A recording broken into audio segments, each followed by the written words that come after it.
របាយការណ៍ដែលចេញផ្សាយនៅឆ្នាំ2010ដោយក្រសួងផែនការបង្ហាញថាភាពក្រីក្រនៅកម្ពុជាមានប្រមាណ 25% ឯកំណើនផលិតផលសរុបក្នុងស្រុកប្រហែល$792អាមេរិកនេះបញ្ជាក់ថាកម្ពុជានៅតែជាប្រទេសក្រីក្រហើយភាពក្រីក្រនៅតំបន់ជនបទមានលើសលប់គួរឲ្យបារម្ភសេវាសង្គមក៏នៅមានកម្រិតហើយអ្នកក្រមានលទ្ធភាពតិចតួចក្នុងការទទួលសេវាសង្គមដែលជាកត្តាប្រឈមនឹងគ្រោះថ្នាក់ផ្សេងៗរួមទាំងគ្រោះថ្នាក់ក្នុងពេលផ្ដល់កំណើតដល់ជីវិតថ្មីមួយទៀតមេក៏មានអុយនឹងជួយទៅក៏ចេះតែទៅតាមច្បាប់ដែលគេអុយធ្វើអុយនេះតាមនេះទៅក៏វាបានធូរស្បើយគ្រឿនវាមិនសូវបើថាមានរូបគាខ្លួនឯងនេះបងក្មេងគេជួយតាងើបនេះតាមយ៉ាប់ណារៀងរាល់ 100000 កំណើតមានស្ត្រី461នាក់បានបាត់បង់ជីវិតដែលមានប្រហែល5នាក់ក្នុងមួយថ្ងៃតាមពិតយើងអាចជួយសង្គ្រោះនិងបង្ការគ្រោះថ្នាក់ដែលអាចកើតមានចំពោះម្ដាយនិងកូនក្នុងពេលផ្ដល់កំណើតបានប្រសិនបើស្ត្រីនិងគ្រួសារបានទទួលព័ត៌មានគ្រប់គ្រាន់ដើម្បីត្រៀមរៀបចំជាមុន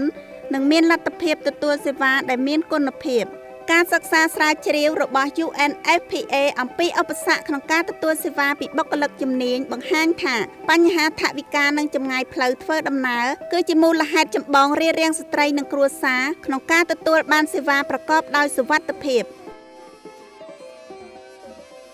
នៅក្នុងស្រុកបាត់យើងខ្ញុំនេះនៅពេលដែលយើងសាកសួរទៅដឹងថាគាត់មានការធ្វើការរំលូតកូនដោយមិនមានសុវត្ថិភាពបាទអញ្ចឹងការរំលូតកូនមិនមានសុវត្ថិភាពនេះដូចជាការកាច់កស្បូនដោយសារឈ្មោះបុរាណស្អីនោះនៅមានបាទអញ្ចឹងដែលយើងគិតថានៅមាននៅតាមតំបន់ដាច់ស្រយាលមួយចំនួននៅលើភ្នំជាពិសេសនៅតាមជួរភ្នំហើយយើងឃើញថាគាត់ទៅធ្វើចំការនៅទីនោះគាត់មិនបានមកទទួលសេវាថែទាំទេមានន័យថាគាត់មិនបានមកទទួលជាតិដែកឬមេបងដាហ្សុលដែលយើងទម្លាក់ព្រូនហ្នឹងអញ្ចឹងគាត់មានធ្វើឲ្យគាត់ស្លេកស្លាំងបាទនៅពេលដែលគាត់ស្លេកស្លាំងអញ្ចឹងនៅពេលសម្រាប់កូនធ្វើឲ្យឈាមមិនងាយកកដែលជាកត្តាមួយធ្វើឲ្យគ្រោះថ្នាក់ដល់ការនៅពេលសម្រាប់ដែរហើយកត្តាចម្បងមួយទៀតគឺការសម្រាប់កូនជាមួយនឹងឈ្មោះបុរាណ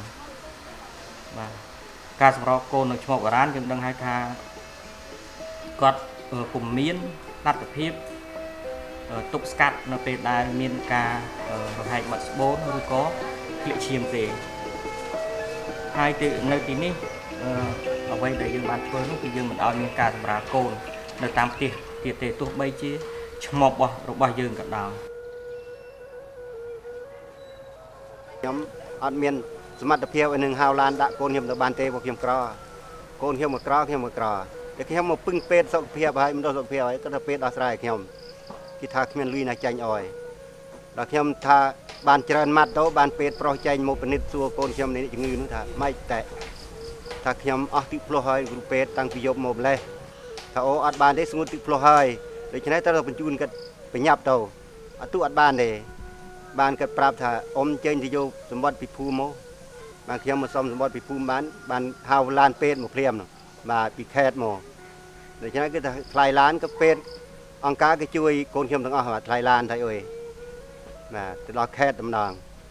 ស្ត្រីក្រីក្របានទទួលសេវាពីពេទ្យជំនាញនិងកន្លែងដែលមានសុវត្ថិភាពនៅពេលដែលមានការជួយឧបត្ថម្ភថវិកាពី UNFPA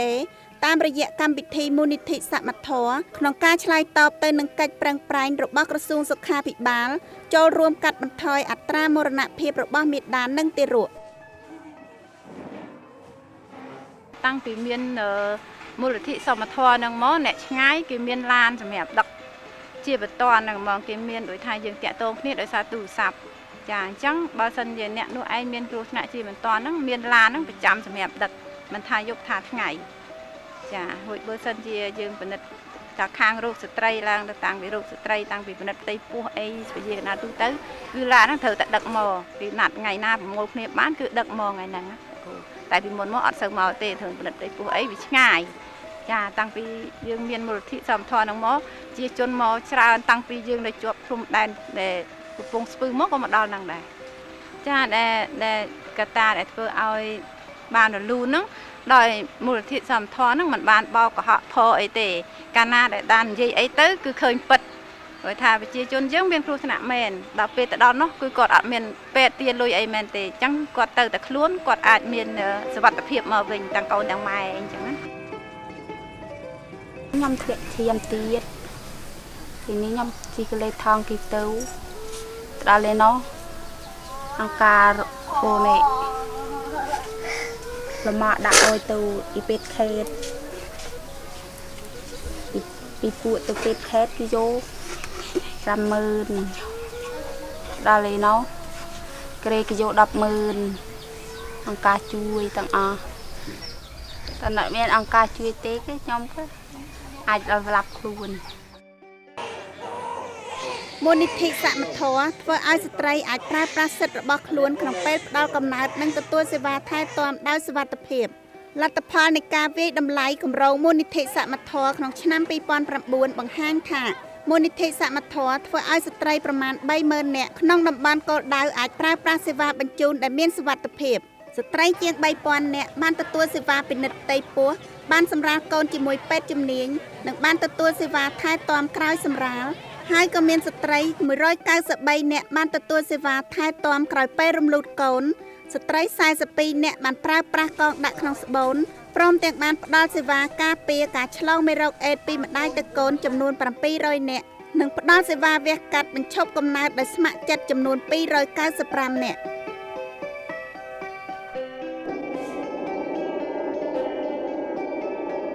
មានបាយណាហូបហល់ឆ្នាំមានបាយណាបើងាកទៅហត់ទៅហូបបកូលបងចឹងទៅកូននៅផ្ទះនឹងទូចឹងទៅមានស្អីដែរខ្ញុំមកខំចិត្តទៅដើរទៅរកបកូលបងបកូលអីទៅរៀនផងអើយរៀនហូលុយតិចនឹងបានរៀនតិចទៅអត់ផងកង់ក៏អស់បេកតិចទីហំហូបបានមកកូនអត់បានរៀនទីថ្ងៃ3ថ្ងៃចឹងទៅដល់តែ ព្រោះបានចឹងទៅកូនទៅរៀនបាត់ចឹងទៅមកវិញអាបងខមអាប្អូនមកដល់ផ្ទះមុនដុតដាំបាយឆេះដាស់បាត់ទៅមកវិញអត់ដែលមកទាំងម៉ែទាំងកូននឹងមកពីភ័យមកវិញមកដេញដេញឃ្លីណាណាគ្រូខ្ញុំដេញនឹងអាហូបដើមលុកនឹងដើមប្រូកូនខ្ញុំ7នាក់ប៉ិនអា2នោះងាប់ហើយវាលូតទាំងអស់នឹងនៅទាំងអស់នឹងប្រែ5មេ ហូបនឹងអត់ទេកូនរហដល់ពេលខ្ញុំទៅមហាលមនេះនឹងអង្គការៈនឹងគេជួយខ្ញុំយកទៅដល់យកទៅខ្ញុំទៅឡើងមក4យប់តែនេះនឹងខ្ញុំទៅពេទ្យគេបញ្ជូនទៅខ្ញុំថាតែខ្ញុំអត់លុយទេអ្នកគ្រូកុំអោយយកខ្ញុំទៅអី ទៅគេជួយបងឯងទេគេអត់មានទេយកបងឯងទៅអុយបងឯងឆ្លាប់ទេតែអញ្ចឹងលុយដឹងហ៊ានតែឯងមិនប្រវីប្រវា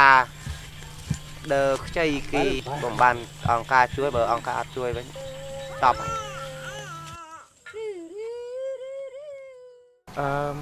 ខ្ញុំគិតថាចំពោះមូលនិធិសម្ព័ន្ធនេះគឺវាសំខាន់ណាស់សម្រាប់ជនក្រីក្រដែលពីមុនហ្នឹងគឺគាត់